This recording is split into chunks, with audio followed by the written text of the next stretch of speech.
Hi everyone, this is Julianne Victoria of Through the Peacock's Eyes. Welcome to my channel. So this is my third video in the hashtag Dreaming Moon series. This is a collaborative effort of 12 different YouTube channels organized by Maha over at Maha's Treasure Box. And all these videos are being posted between late October 2019 and late November 2019. So if you want to follow along, just click the hashtag Dreaming Moon series below. And in the description box below is a list of all the channels participating, so you can go to their channels and subscribe to get the notifications of when their videos are up. If you're watching this after November 2019, just click on the hashtag and you'll be able to see all the videos that are part of this series. Okay, so my topic for this series and what I talked about in my previous two videos was dream symbols and their meanings, keys to the doors of the psyche. So this video is a little sort of off topic, but it's really what happens when you go through a very hidden, unusual door within the psyche or psychic realm, or the realm of the unconscious if you want to talk about it. So I'm going to talk about dream weaving or dream walking. Now there is the term dream weaving, shamanic dream weaving, which is about, weaving together the web of your dreams in this lifetime. That's more of a conscious effort.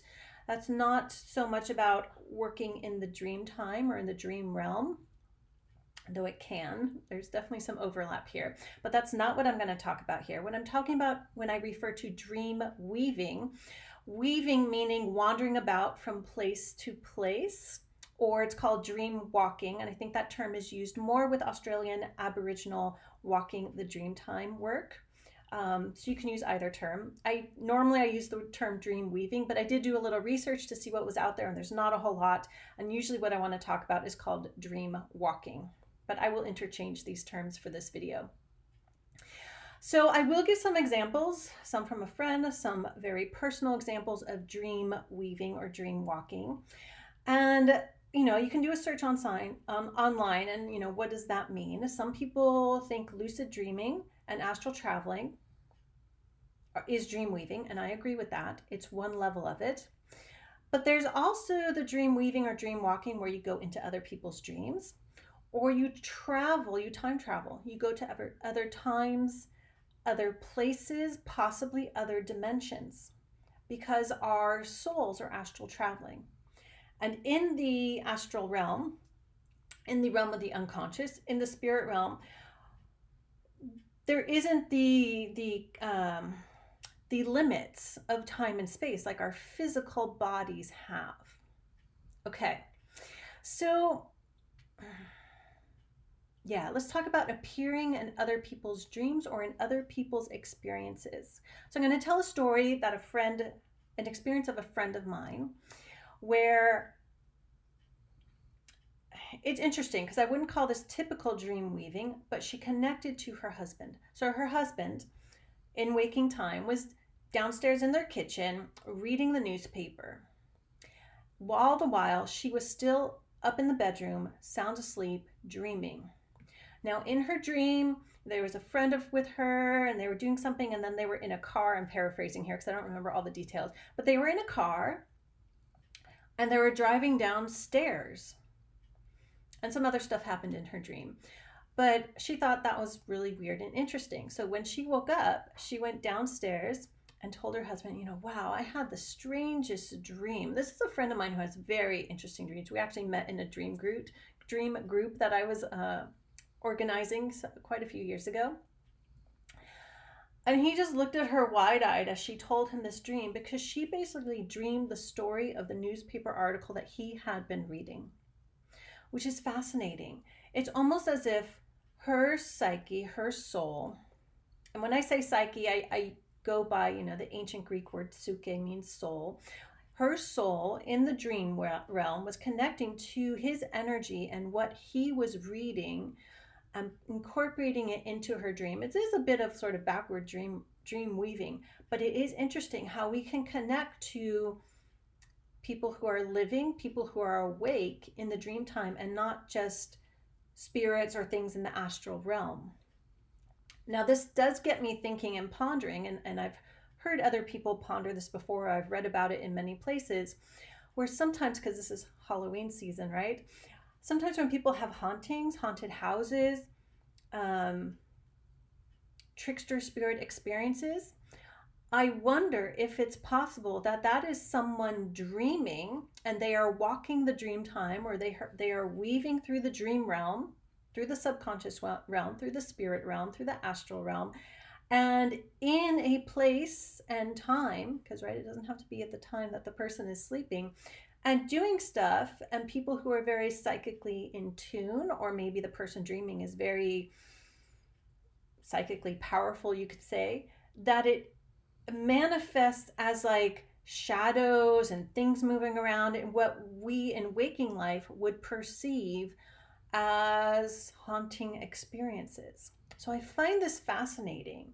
And will we ever really know, like, is someone's house haunted by a spirit that has not passed on, or a trickster spirit? Or is it haunted, so to speak, by someone's dreaming, walking the dream time, possibly in another time and in another location? I find that fascinating. Now, a story I want to tell, I have some notes here because I was really, there's so much I want to say, but I don't want, again, another 3-hour video. So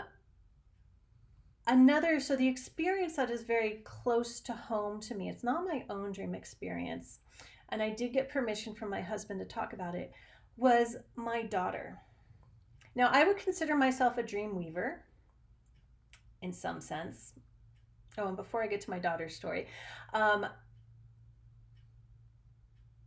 part of the reason why I consider myself a dream weaver, one, I love the dream time. I love exploring the dream time. I love learning things about myself through the dream time. I think I have connected to other people in their dreams in the dream times, but I don't have verification of that. But I have gotten verification because every once in a while, I'll get an email from someone I don't know, someone who's never been a client, who will email me and say, you appeared in my dream and gave me a message or something, and I didn't know who you were. And then I stumbled across your website or your YouTube channel, and I recognized you as the person from my dream who gave me the message. So to me, that's a little bit of verification that dream weaving, dream walking does happen, that I do it. And I think that's just one way I've done it. But to go on to the dream weaving stories that involve my daughter. So I think there's 3 experiences I have here, but they're with my daughter and my husband. And again, I have his permission, his okay to go ahead and share these stories. So the first story was when I was pregnant. And I believe when you're pregnant, the soul or the spirit of the growing baby, because it is tethered to the mother, the physical form is living off the mother, that the soul doesn't necessarily have to be like in the womb all the time. And of course it sleeps and it dreams. So of course it can astral travel and be all over the place. When I was pregnant, and I think this was probably mid-pregnancy sometime, my husband had this dream, and he said it seemed really real. Like it all sounded so real until he woke up and realized it was a dream. But he was lying in bed in his dream, and he heard a little voice in the house, like, hello, where are you? Hello. And it came into the bedroom, and it was giggling, going hee hee hee. And when my husband, I think she played with her hair on his head or something like that. Like he said, he felt it. And then he had the song, once he was kind of coming out of the sleep, he had the song from the Carpenters, Close to You, in his head. And he has no association with that song. He had not heard it. And I was like, I think that's a message. So we looked up the words, and one of the verses goes, I wanted to play it, but I think I can't because of copyright. It was like, on the day that you were born, the angels got together and decided to make a dream come true, which is significant to me if you know my birthing story. They sprinkled moon dust in your hair and golden starlight in your eyes of blue. So when we looked up those words, we listened to the song, and that brought back tons of memories for me because my mother loved the Carpenters, and I know I spent my early years probably listening to them all the time. So it stirred up all this stuff for me. Um, I thought, oh, is our baby going to have blonde hair and blue eyes? Even though there's nothing about blonde hair in that song. And I did have blonde hair till I was about 9, 10, so it's not all that unusual. And she was born with blonde hair and blue eyes, and she has these, golden starlight in your eyes of blue. She has these stunning, sparkling blue eyes. And I feel like after we're just like, because we wondered, and we had to wait till she was born, that was her walking the dream time, weaving through the dream world, visiting daddy and giving him a message of, hey, this is what I'm going to look like. He, he, he. So that's one story there between them. I have a couple more. I'll share one more here between my husband and my daughter. So not too long ago, maybe a couple months ago, baby had been sleeping in bed. She woke up and she's like pulling her hair. She like woke up really upset. She's like, my hair. And she's like pulling her hair, like, my hair. And I was like, what's wrong with your hair? And it's nothing. I was like, oh, maybe she had a dream about her hair or something. And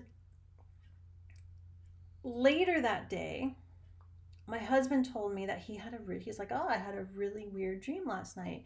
And he told me about this dream, and he's like, our baby was there, and this woman was there, and she was pulling her hair. And I was like, oh, she woke up talking about her hair. So I think my baby walked into her daddy's dream, and I think this has happened, 1 or 2 other times that we know of. She walked into his dream and joined his dream, which is one of the things you're supposed to be able to do when you're walking the dream time, when you're weaving the dream world. And she got her hair pulled, so I told her, don't visit daddy's dreams anymore. So those are just a few examples of walking the dream time. But again, if you're lucid dreaming, if you know you astral travel, or you're practicing on dreaming more lucidly, that is a step, that is a way of dream walking, dream weaving. And as you become more lucid, you can say, I would like to walk in the 16th century Japan, or whatever, wherever you want to go and have this experience. And I did read up briefly that, some people try to, sleep at the same time if they're able to lucid dream, and try to like meet each other in the dream time. And I think I saw that there are some groups that actually practice this. So I just find this really fascinating. This is just one secret hidden door in the psyche of the dream world. I do absolutely believe it is possible to visit other people's dreams, to time travel in the astral. I mean, that's how we time travel really, to go back into other places. And I do believe it's definitely quite possible that some haunting experiences, trickster spirit experiences, maybe even what we call poltergeists, are other people dreaming in your home. I know that sounds funny. And they could possibly be dreaming 1,000 years ago, or 1,000 years in the future. So the dream world is fascinating. It is fascinating, and it is quite an intricate woven web. Yeah, very intricate. All right, everyone. I hope you found this as interesting as I do. Check out all the other videos in this Dreaming Moon series. I look forward to watching them all as well. Thank you, everyone, for watching. Thank you for liking. Thank you for sharing and subscribing. And I'll see you back here soon.